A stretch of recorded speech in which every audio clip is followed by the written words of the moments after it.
بسم الله الرحمن الرحيم. الحمد لله رب العالمين، والصلاة والسلام على خير خلق الله محمد وعلى آله وأصحابه الكرام وتابعيهم بإحسان إلى يوم الدين. ربنا أرنا الحق حقا وارزقنا اتباعه، وأرنا الباطل باطلا وارزقنا اجتنابه. ربنا آتنا في الدنيا حسنة وفي الآخرة حسنة وقنا عذاب النار. برزان خوشويستانم كتابي نایابی مدارج السالكين یەکێکە لە کتێبە زۆر تایبەتەکان لە باسی تەسکیە و تربیە و خواناسیە. کۆمەڵی منزلەی ڕەزا و ڕەحمەتی خوای لێبێ هەڕەوی باس کردووە، ئیمامی ابن القیم شەرحی کردووە لەم کتێبە. یەکێک لە منزلەکانی خواناسی منزلەی سەبرە، منزلة الصبر. هەمووشی ئەمە هەر هەمووی لە ئاەتی ئیاکە نەعبود و ئیاکە نەستەعین، هەموو ئەم مەنازلانە لەژێر ئەم دوو کەلیمات جێگەی ئەبێتەوە. ئەفەرمێ ابن القیم ئیمامی ئەحمەد فەرموویەتی خوا جەل جەلالوه نزیکەی 90 جار لە قورئانە باسی سەبری کردووە. واجبە بە ئیجماعی ئومەتی موسڵمانان ئینسانی موسڵمان ئەبێ لە کاتی بەڵام محنەتە سەبر و ئارامی هەبێ. فەرموویانە نیوەی ئیمانە، ئیمان ئەبێتە دوو بەشەوە، بەشێکی سەبرە بەشێکی شوکرە، بەشێکی سەبرە بەشێکی شوکرە. ابن القیم ڕەزا و ڕەحمەتی خوا لێبێ دیراسەیەکی زۆر وردی قورئانی کردووە لەم کتێبە. ئەفەرمێ دیقەتم داوە بە 16 جۆر لە قورئانە باسی سەبر کراوە، یعنی 16 تەوەجوهی قورئانی هەیە بۆ مەسەلەی سەبر. بە سەریعی 16کە لە خزمەتتان نەباسەکەم. یەکەمیان ئەفەرمێ خوای گەورە لە چەندین ئاەتا ئەمری کردووە بۆی کە سەبرت هەبێ. یا ئەیها الذین آمنوا استعینوا بالصبر والصلاة واستعینوا بالصبر والصلاة واصبر وما صبرك إلا بالله اصبروا وصابروا. دووەم نەهی کردووە لەوەی کە پێچەوانەی سەبر بەسەر تۆیا بێت. ئەفەرمێ فلا تولوهم الأدبار ولا تبطلوا أعمالكم. ئەمە هەر هەمووی باسی ئەوەیە کە عەکسی زوڵم، عەکسی سەبر، واتە سەبرت هەبێ.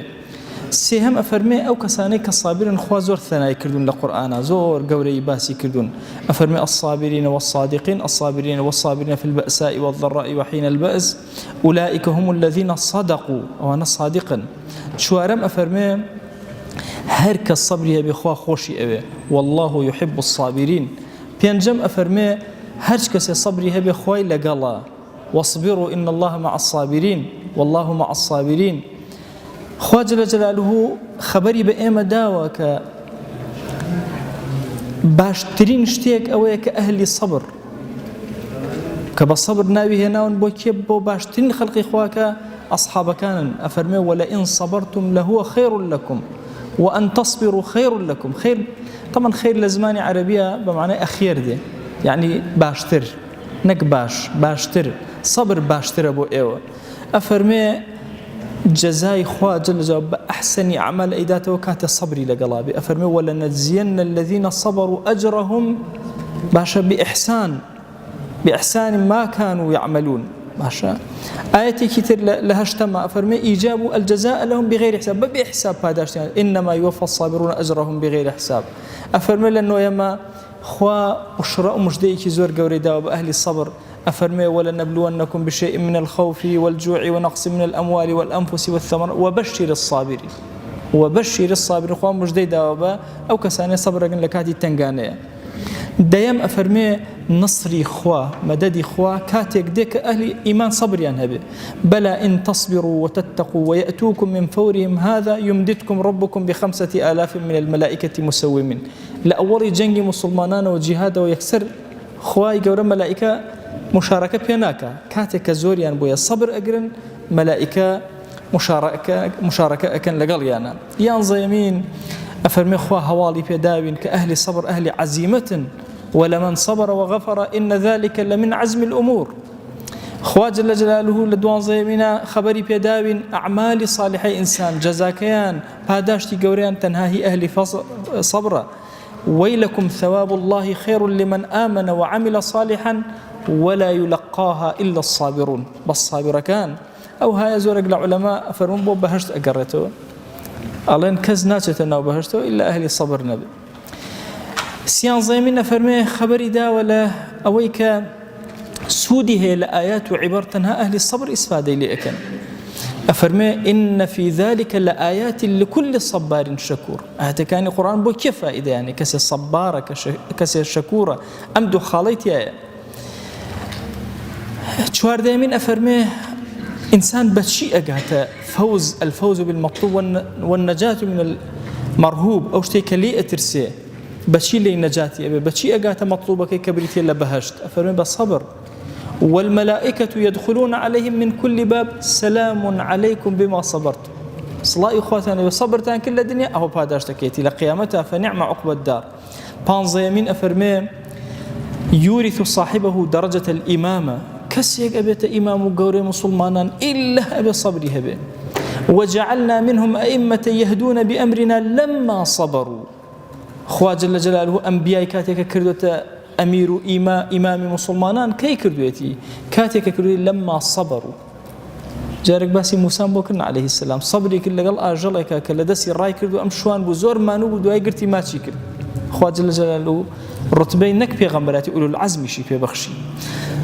شانزيمين أفرمي مقامات إسلام وإيمان وهرهم سبحان الله لقرآن باس تيكلا لقال يقين وإيمان توكل تقوى شكر عملي صالح هموي بيكوا تيكلا لقال شيء لقال مسألة صبر هرهم بيوسي بصبر هي بوي أفرمي ولهذا كان الصبر من الإيمان بمنزلة الرأس من الجسد. إيمان وعقيدته سري بيوسي سر شون إنسان ببيه سر ناجي إيمانيش ببيه الصبر دانا مزري.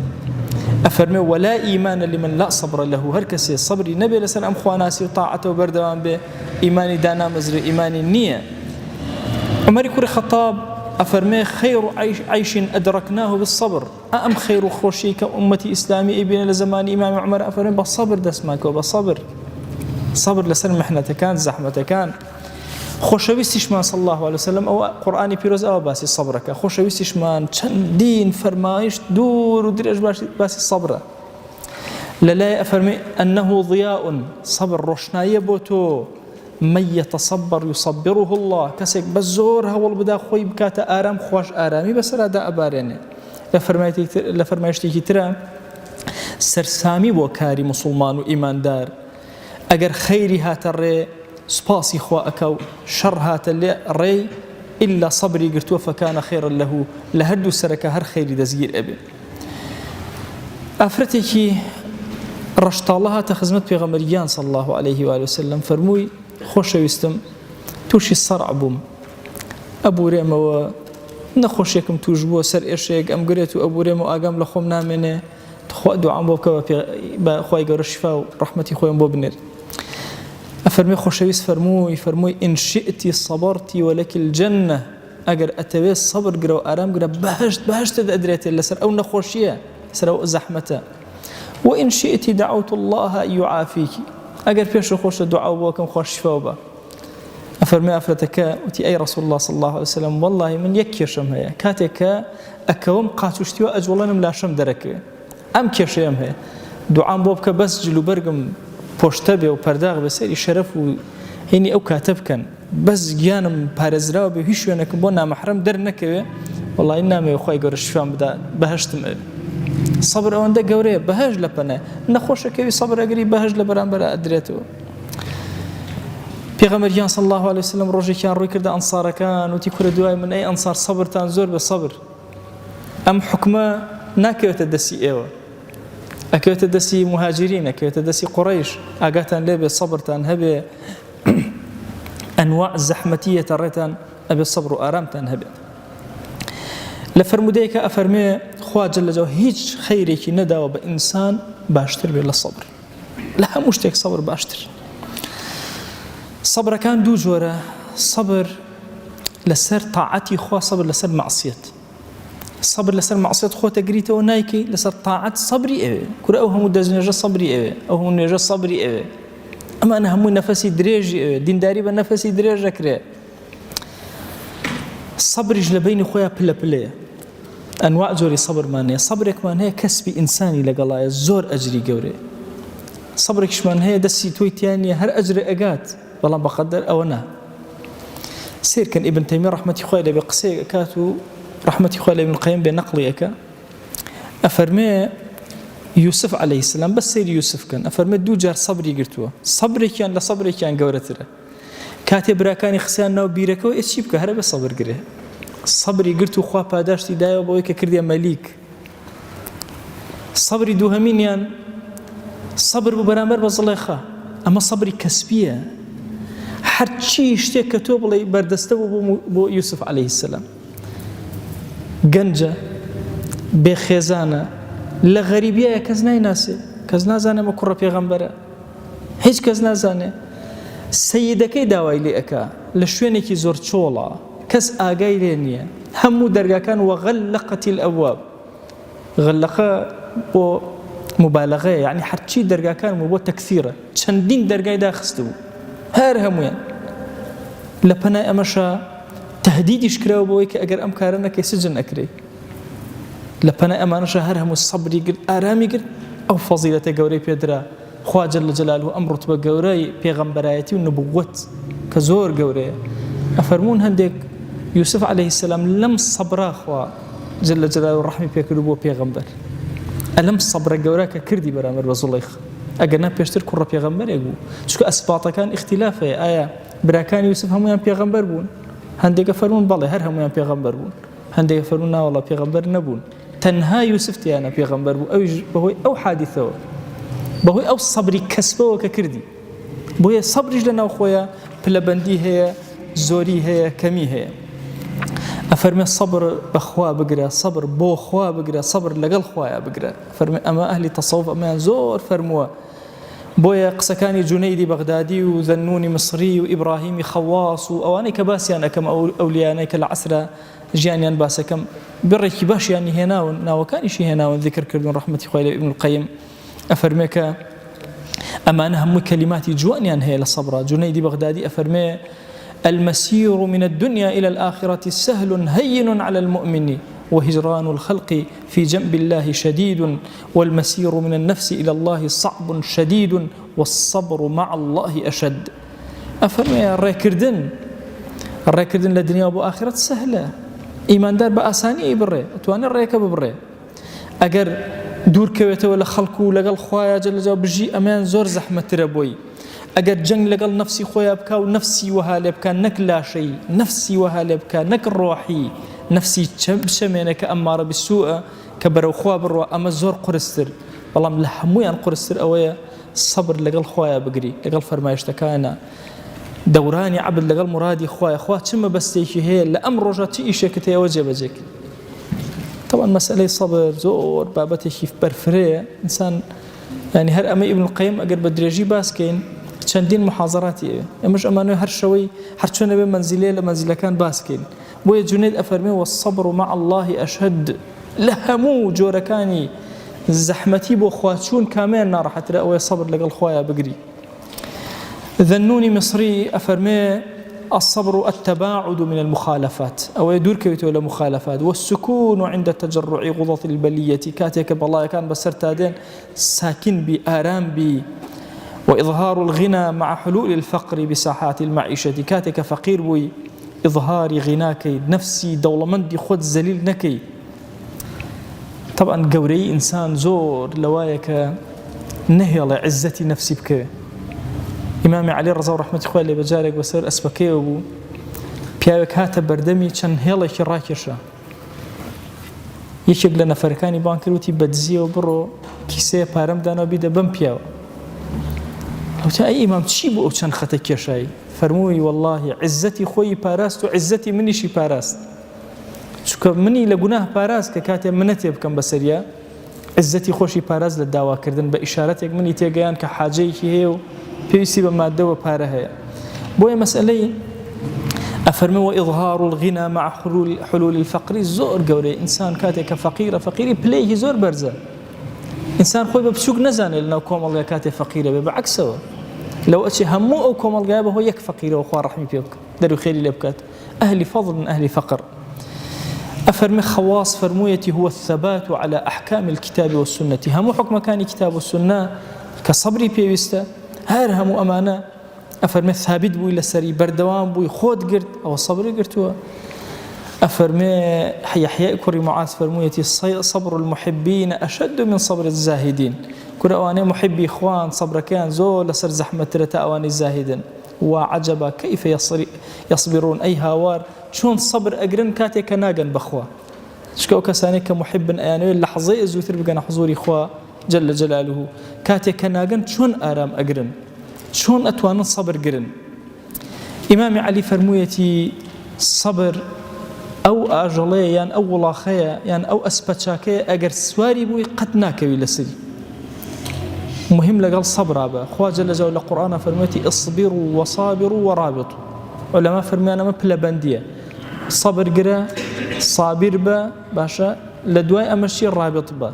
فرميانا الرباط لبينا يخوال لا أشي مثلا قد استوى دولتي مسلمان يا كافر هيرشي أنا أبو منا وما الله كان يشمان وانا ضل يشمان لو اللي كان يخوي أبو باس كردون عرزم كردون هم يشق لإيش كان أنا أول الرباط عندي كان الرباط وفاتي عن كردون أخير شوين كوي برامبر بكافر أوسي شون أليا وستاون أليا حرسياتيان قرتوا أليا جيانيان بسر بردوا برامبر بكافر سنجيان در براندوا شون شينيان كردوا إشقريان كردوا الرباط زور قوري. أفرمي أخير بلايش بصبر أقري طبعا.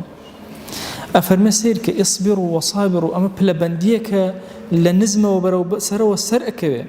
أفرمي اصبروا بنفوسكم على طاعة الله بنفسي خوتان هندي وين فرموا لأهل تصوف فرموا أنا نفسي خوتان لسر طاعتي خوار رام كان صبر قرن وصابروا بقلوبكم على البلوى في الله هرب الله يكتان لري خوا هات الري زور صابر بن ورابطوا بأسراركم على الشوق إلى الله وهمشت شون كسيك إشق أقري أو بشوق اشتياق وإشق بقرن حتى أوقاتي باللقاء إخوة شاد أبنوا.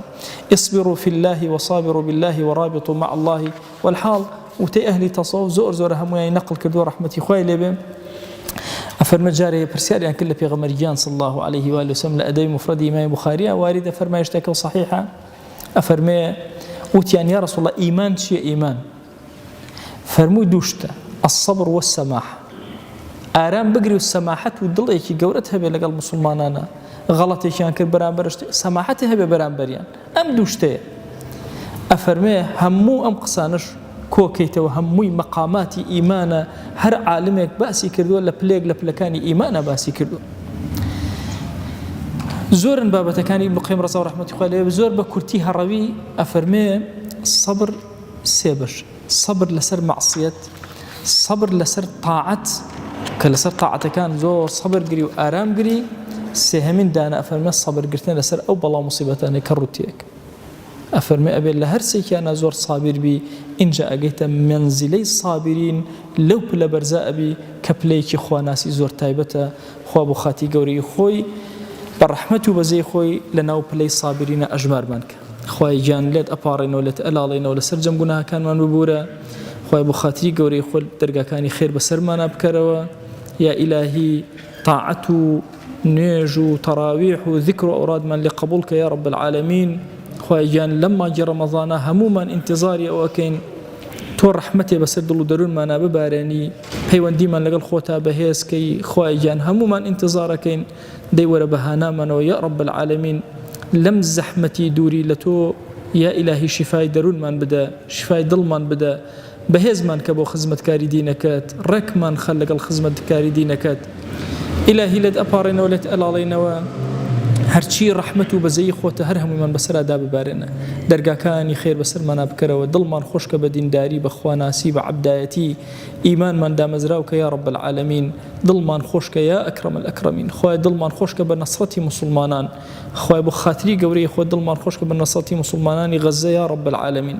إلهي لد أبارنا ولد ألالينا وبرحمة وكرمي خوت هرشي قرفت من هيبو من شار سركة أو من بحال مال دارك أو من بمنال منالي في عطاك أو من بمنال منالي صالحك أو من نخوش شفاي وبنير أو من قرزار خلي سرشاني السوك يا إلهي أو من كم رزق رصي حلالي زيادك إلهي أو من مالنا آرام مالي آرامك أو من دلينا آرام دلي آرامك تو قوري خود جيان من برك لآرامي مردن من برك لآرامي قور من برك لآرامي زندبونو من برك لآرامي بآرامي حشر منك بآرامي بخزمتي بيغمر من بقينا صلى الله عليه وآله وسلم بآرامي لبهشتك إخوة جير منك آمين آمين والحمد لله رب العالمين وصلى الله على سيدنا محمد وعلى آله وصحبه وسلم تسليما كثيرا أبدا إلى يوم الدين.